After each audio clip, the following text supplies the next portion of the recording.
We were looking down southwest, and the missile popped up through the fog. It was just beautiful. And our guys on our M45 tracking mount with 180-inch lenses on it got it. And sure enough, we could see all three stages of powered flight as they burned out and dropped away. And then, of course, to our naked eye, all we saw was a constant trail going off into subspace. So we whooped and shouted and heard the film wrap off in the BU telescope and figured, well, that was our first big deal, and we got it. Lieutenant Jacobs then took the cans of film down to Vandenberg to have them developed that night. The following morning, Jacobs was ordered to go immediately to the office of Major Florence J. Mansman, the ranking optical instrumentation officer in charge. I walked into his office, and they had a screen and a 16-millimeter projector set up. There was a couch, and Major Mansman said, sit down, and there were two guys, as I recall, two guys in gray suits, civilian clothes, which was fairly unusual. And Major Mansman said, watch this, and turned on the film projector. And I watched the screen, and there was the launch from a day or two before at Big Sur. As the Atlas missile entered the frame, we could see the whole third stage, which has two rocket nozzles like this and one in the center, a gimbaled one in the center, filling our frame from about 160 miles. That was pretty exciting optics.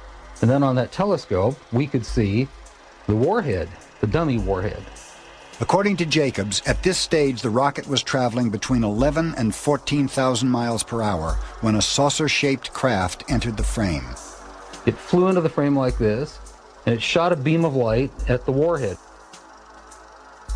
Now, remember, all this stuff is flying at several thousand miles an hour. So this thing fires a beam of light at the warhead, hits it, fires another beam of light, and then flies out the way it came in. And the warhead tumbles out of space. Now, when the lights came on, Major Mansman turned around and looked at me and said, were you guys screwing around up there? And I said, no, sir. And he said, what was that? And I said, it looks to me like we got a UFO. Nearly 2 decades later, several letters written by Major Florence J. Mansman were obtained. In one dated March 8, 1983, Major Mansman corroborated Lieutenant Jacobs' story. In the film, the assumption was at that time extraterrestrial. Details would be sketchy and from memory. The shape was classic disc. The center seemed to be a raised bubble. Now, Major Mansman said to me, after some discussion about it, he said, you are never to speak of this again. As far as you're concerned, this never happened. In another letter, Major Mansman describes how 2 agents took the footage. They did not sign out for all the footage, but took out that part that showed the encounter and returned the rest of the film as a complete package. The one agent stated as he handed me back the film, that leaves you off the hook, but not off any disclosure. Understood? Naturally, my answer was, yes, sir. Major Mansman never saw it again, and as far as I'm concerned, or nobody else ever saw it again, certainly not at Vandenberg. I'm certain that it left Vandenberg and went somewhere else. Another case involving nuclear missiles happened 3 years later at Malmstrom Air Force Base in Montana. This site is the largest missile field in the world.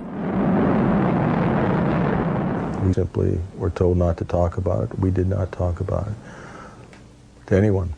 As a Strategic Air Command launch controller, Lieutenant Colonel Robert Salas was one of the men responsible for the deployment of nuclear Minuteman missiles. 3, 2, 1, key turn.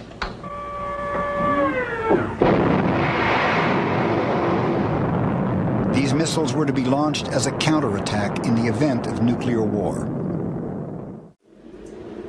On March 16, 1967, Lieutenant Colonel Salas was on duty when he was contacted by his topside guard, stating that there was an unidentified object above the missile site. Flight control, we advise initiating area. Salas ordered the guard to observe and report back on any further development. Then he called back within a few minutes and was very frightened.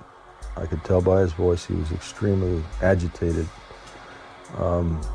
He said there was an object hovering outside the front gate. A reddish-orange, oval-shaped object, and it just hung there quietly. I went and woke up my commander and told him about the 2 phone calls. And as I was telling him about the phone calls, our missiles went into no-go condition, one after the other. Well, we lost nearly 20 missiles that morning. After speaking with his commander, Salas again contacted the topside guard. The guard said that the UFO had vanished, basically just took off at high speed, was no longer there. These missiles are controlled individually. So if something did happen within the system, the electrical system, let's say, or the command and control system for one missile, one launch facility, it would not affect the others. And in addition, these missiles are separated by miles. So all these things point to the fact that somehow this object was able to disable these missiles. Later that day, Salas was ordered to report to the Air Force Office of Special Investigations for debriefing by 2 OSI officers. And so after we gave him our little debrief, the first thing the OSI guy did is stand up and said, "You need to sign these documents not to disclose any of this to anyone ever." And we signed, and basically that was it. Neither one of them asked too many more questions, and we were escorted out. Several recently declassified documents support Salas's claims of UFO sightings near Malmstrom.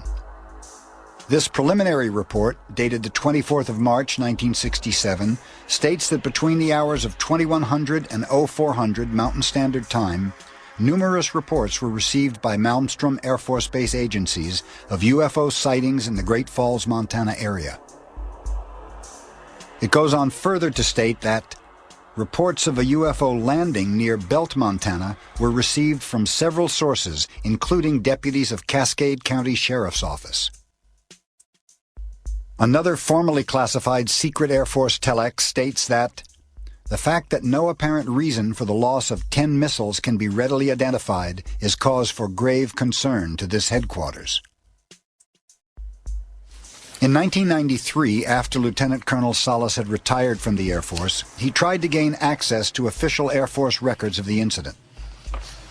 In a letter from the Department of the Air Force, he was informed that no UFO report affected national security, making reference to an attached Air Force fact sheet which states, "No UFO reported, investigated, and evaluated by the Air Force has ever given any indication of threat to our national security." If 20 nuclear missiles going down at the same time, UFOs are sighted, nearly 20, is not a national security incident, then I don't know what is. If unidentified flying objects are capable of disabling our most powerful weapon systems, then understandably the military would not want to reveal any information exposing its vulnerability. This is confirmed in a letter from the Department of the U.S. Air Force which states, "As regards this subject matter, mere existence or non-existence is currently and properly classified per executive order and exempt from mandatory disclosure under the Freedom of Information Act because it would reveal defense capability or lack thereof." This letter was a response to an inquiry made by electronic system technician Lee Graham.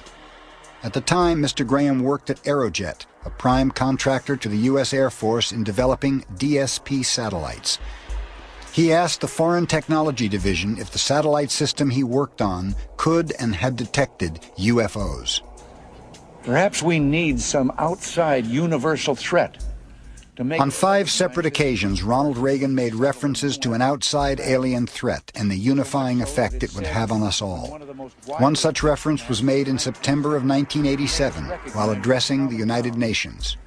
I occasionally think how quickly our differences worldwide would vanish if we were facing an alien threat from outside this world. And yet, I ask you, is not an alien force already among us? What could be more